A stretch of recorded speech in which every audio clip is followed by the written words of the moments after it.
3,000 to 5,000 years ago, the Egyptians carved symbols and images into stone. Some of those images were beings holding nets. According to Dr. Robert Gilbert, these nets represented the fabric of space-time, the vibrational grids or groups of frequencies behind every living being and every living structure in this universe. Those who were being initiated into the spiritual and vibrational sciences were called Master of the Net. And alongside those original carvings of this image were the words later translated to, they are being taught how to cast and catch magic. A master of the net knew that they could work with and shift the invisible vibrational world, and that what was actually causing changes in the outside world was that invisible vibrational net. So if they wanted to create a change in the manifest world,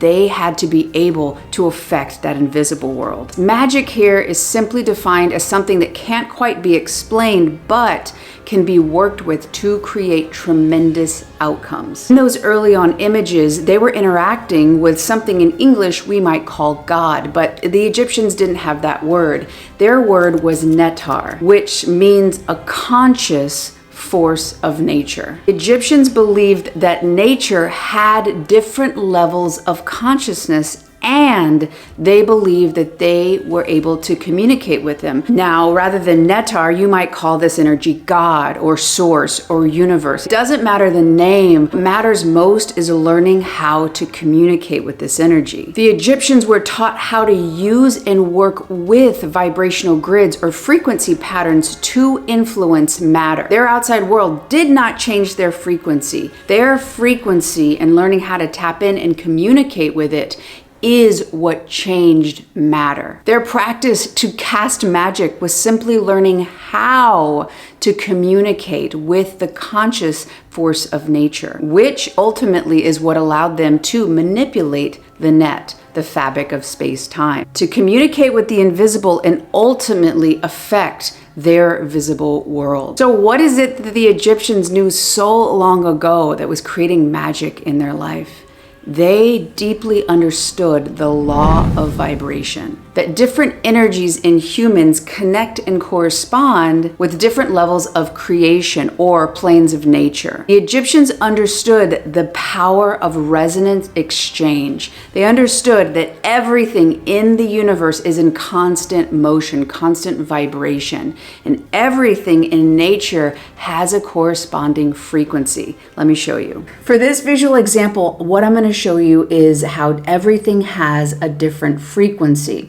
And if you resonate with that frequency, if you are being that frequency, it's going to amplify, it's going to resonate. And when you resonate with something, you're going to amplify that vibration and create a change in our 3D world into matter. So I've got this speaker, and all it's going to do is play a tone that's coming from my phone. You can see me playing this is directly affecting the straw. Nothing's happening to this one.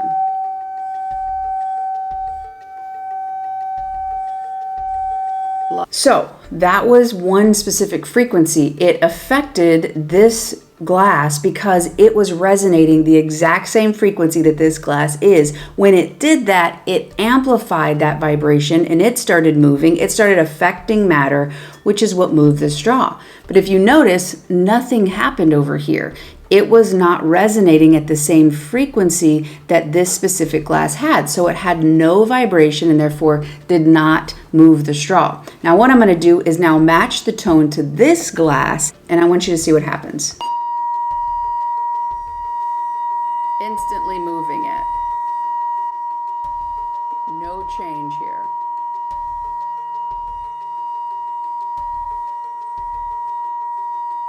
Again, when we match the frequency of the matter, it then resonates, it amplifies, and it affects how it responds in our 3D visible world. The invisible is highly affecting and manipulating what happens in our 3D tangible experience. So in this video, we are going to deep dive into the law of vibrations. I'll be sharing with you easy to understand examples so that you can start consciously communicating with the Netar, God, universe, source, this invisible vibrational net, and begin to resonate and collapse that potential into particle form so that you can have that dream experience in your 3D world. Let's dive in. Now you might be thinking, Abby, I've tried this before. I've tried the law of attraction. It doesn't work. Well, I'm going to show you in this video why it hasn't worked, what you can start doing to utilize the power of the law of vibration. First thing is going to be to understand that everything in the universe is vibrating and it's at its own distinct frequency. That means your undesired experiences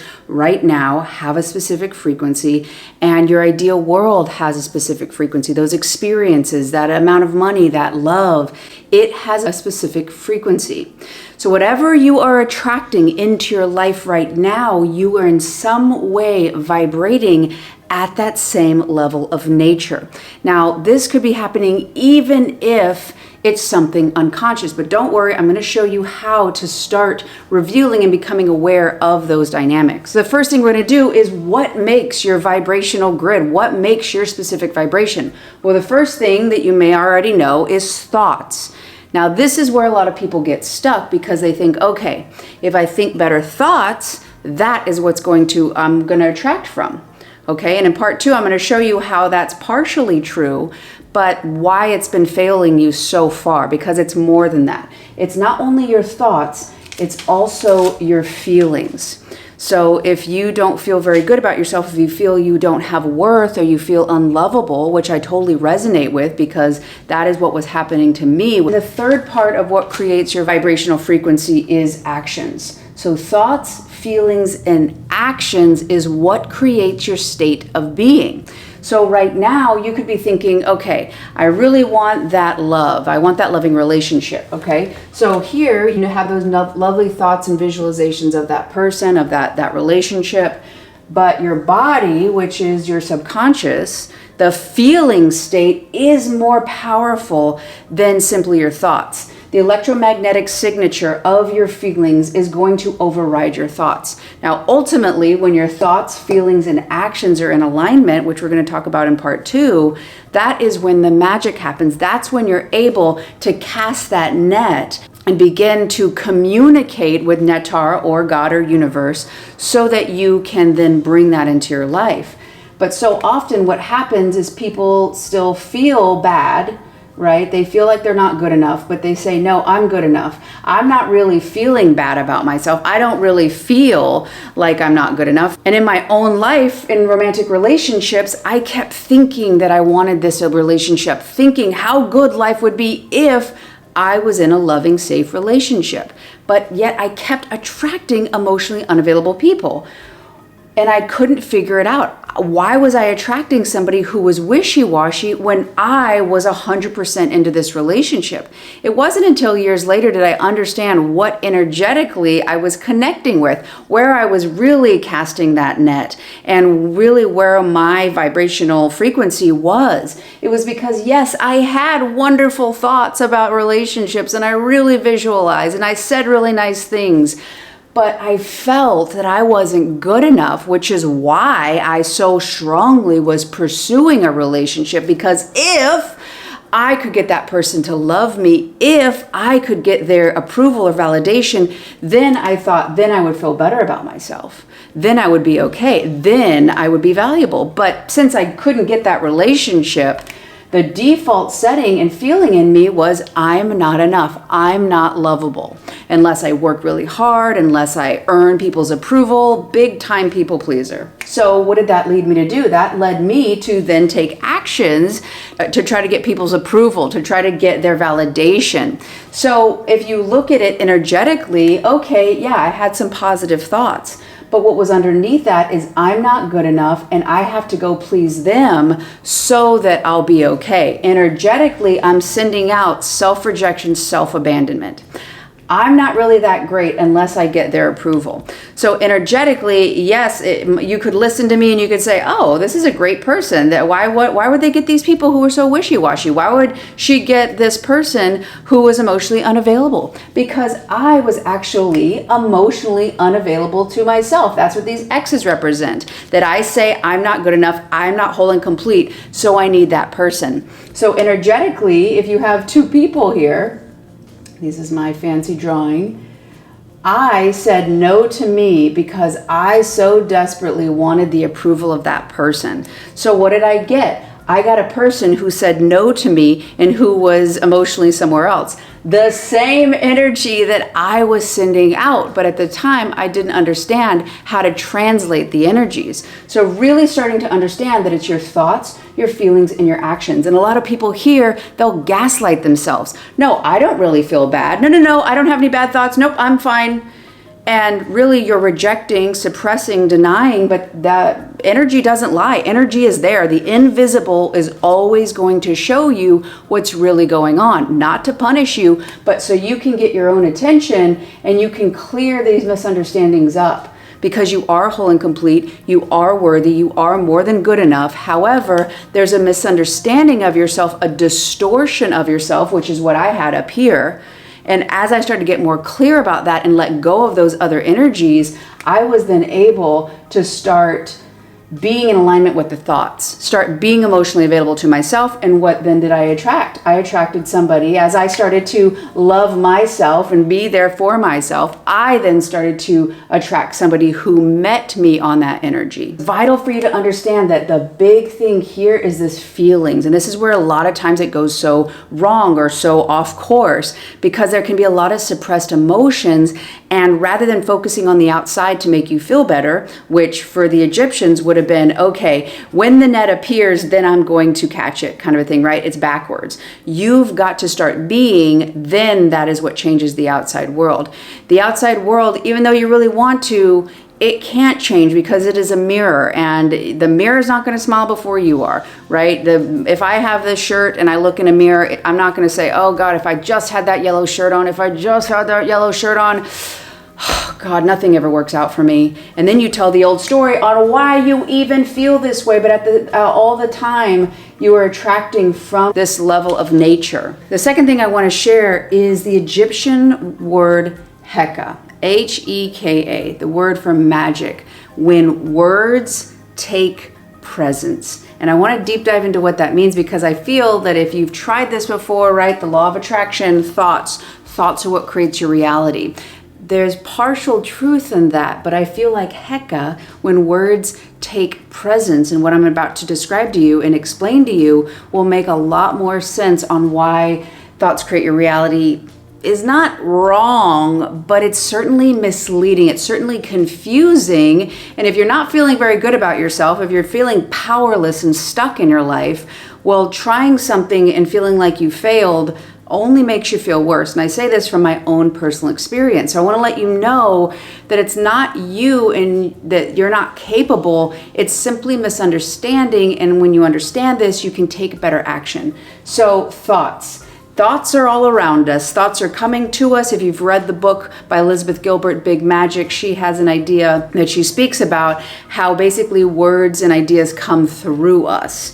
So we are the vessels, and when we bring those ideas to life, that's where magic happens. Another way to say this. Now, what does that mean? Words take presence. Well, thoughts are words, obviously. When they're just thoughts, when they're just words, they're invisible, right? They are an energy. To bring them to matter, to affect, to resonate, you're going to have to bring them to presence. And what does that mean? Well, for the first step, you're going to want to take those thoughts into feelings. And we just talked about that, how the feeling state is your body. You're going to now bring the thoughts, the words that are invisible, and you're going to start bringing them into the world of matter, the 3D world, by embodying them, allowing them to literally bring life in that vibrational level to your body. Now, who else says that the secret to the transformation are the feelings? The feeling is the secret. The feeling is the portal from a thought to the 3D world. Neville Goddard. So the first step to create the magic that the Egyptians are talking about, casting that net, yes, you have to have the thoughts. You have to have that clear vision. The second thing you have to do is you have to start bringing presence to these words, these ideas, by embodying it. This is the gateway for your desires to start actually being your experiences. You have to truly embody it. That means before you've had an experience, you're going to have to feel that in your body. How the hell do you do this? Well, you've got to get clear on the essence of the experience. For me, it wasn't so much about that relationship being about this person sitting next to me. It was the end emotion that I associated with relationships. For you, it could be an amount of money. Maybe for you, having $100,000 or $1 million, it's not about you physically having that in your apartment or your house. It's about the security it will bring you. It's about the stability it will bring you. Well, in your life, have you ever had even the slightest bit of the feeling of stability or the feeling of security? Those are the feelings you want to tap into. Not I have $1 million, but the heightened, the inflated, the big versions of these feelings. But you've already had it in your life at some point. So that relationship, that other person, being with that other person, could more represent feeling you have a sense of belonging, or feeling like you're loved, or that feeling of being seen by somebody else. Have you had that experience before? So when you get to the essence, the end emotion that you associate with this experience, which is wonderful, there's no wrong in that, but that is how you can start feeling something you've never experienced, because you have the puzzle pieces. And when you start breathing life into it by letting it live in your body, you're a step closer to actually experiencing it. And the third thing is to actually then, I'm going to put little hands on this person. That's really bad. But you're going to not only embody it and have it in your body and live it, you're going to then take action on it. Literally allow those thoughts, those words to come live through your body, and then you're going to act in the world with those thoughts and those ideas alive in you. You're going to bring presence to these thoughts. So you don't sit at your house thinking of these desires, feeling the same way, and being in the world in the exact same way, because you've only doing one part of that, which is good, but you've got to bring the thoughts, the words into the 3D by embodying them, and then using these weird little hands then to take action on them. You don't wait for your outside world to change to start being that new you. Dr. Joe Dispenza talks about this just relentlessly. You have to change your state of being and start being that person. This is another way to say that. Neville Goddard, the feeling is the secret. The feeling is what is the gateway to bring that desire into your tangible life. And then that last step is to then take action, be in the physical world, navigate and maneuver as that person. That is where the magic, or Heka, comes from. And the Egyptians knew this without a doubt. Now, the last thing I want to touch on that I think is extremely important, that not a lot of people talk about when they're talking about creating a new reality or manifesting or the law of attraction, is the aspect of feeling safe. Dr. Joe Dispenza does talk about this. He says that you cannot be in a state of survival, which is fear, worry, anxiety based, and create a new reality. What does that mean? That means that you have to feel safe in order for you to create. Now, let me give you an example. When I first moved here, which is to the Pacific Northwest, there was a great park that was actually in a city. It was in Portland. It's Forest Park. And I remember I was so excited about going and adventuring that within 10 minutes, I would basically be in the forest. Well, that was in the summer. And as fall came, I'm not used to it, but the daylight starts going down rapidly. So one day I was out there, left at the same time, everything was normal, but the sun was dramatically lower, meaning that it was dark. And I was about a mile out still in the park, in the forest, literally forest. And what is there to do but naturally panic? Because I was new to the area, I didn't know if there was wild animals, the sun's going down, my sense of safety had vanished. And so what did I do? I started running. I started running as if there was literally an animal behind me because my sense of safety had shifted. And I then, basically my body was acting as if a wild animal was behind me, about to jump out in front of me. And so I'm running, I'm like panicking, of course, I wasn't my brightest moment. And because I was uncertain, I didn't know what was to come. It was a very new experience, right? And eventually I made it to my car and everything was fine. But the reason I tell you this story is because in my body, it didn't matter that everything was fine and I was safe. It felt scared, and so it was reacting. All the blood went to my arms and limbs so I could run and save myself. My resting and digesting stopped so that all of my resources could go to survival. So that's not a time to sit there and think of a new video idea or think of something that I could create mentally. That was a time to run because my body was afraid. So if I would have sat there trying to create in a state of survival, there's a big clash, and what will override is survival. So in your life right now, if you're trying to tap into Heka, if you're trying to start to understand and be that master of the net and nothing's working, you really got to take a step back and start to ask, do you feel safe? And you might be thinking, well, what am I supposed to do, Abby? I got bills. This person they're harassing me. I've got all this stress. There's no time to feel safe. In order to make changes in your life, you have to start creating a space for you to feel safe. And what does safe mean? It simply means to start to regulate your nervous system, shift it out of the fight or flight and shift it into rest and digest. Peter Levine has a great exercise, which is basically to stimulate your vagal nerve, which is your nerve that lets you know, oh, hey, I'm safe, I'm good. Once you stimulate that, that helps your body to relax. If you're in a state of anxiety and stress and you're like, I have $1 million, everything's great, I feel so good, that's not going to work. So you've got to start to practice and learn how to feel safe in your body. And I highly recommend a somatic therapist so that you can tap into the power of Heka. This is vital. This is not to do something extra. It's simply to remove all that extra energy. And when you start removing that energy, the lower level energy of fear and worry and stress is down here. And this is basically trying to represent a consciousness map.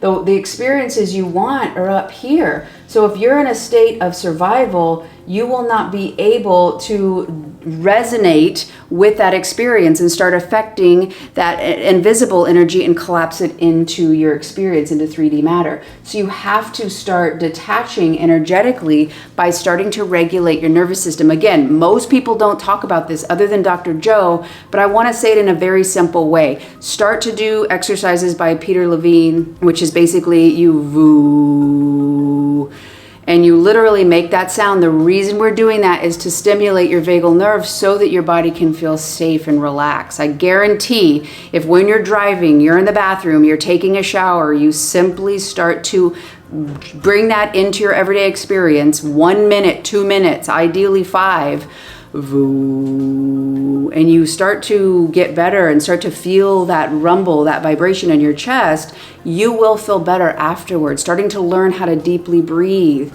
starting to be conscious of your breath, starting to be aware when you get anxious, because no matter if it's a lion chasing you or your boss who reminds you of your scary dad or your violent figure in your life from somewhere, your body responds the same way. It doesn't consciously say, oh, nothing's going to happen. It literally will go into those old energetic patterns. And if you're down here in those low level vibrations, you cannot resonate with those higher level experiences that you deserve to have. Now, you could be thinking that this is great, but you still have doubt and you're not understanding how you can believe before you see any changes in your outside world. Well, this next video right here is going to show you exactly how you can take the contents of this video and navigate that doubt and create the life you really are meant to live. So check it out right here.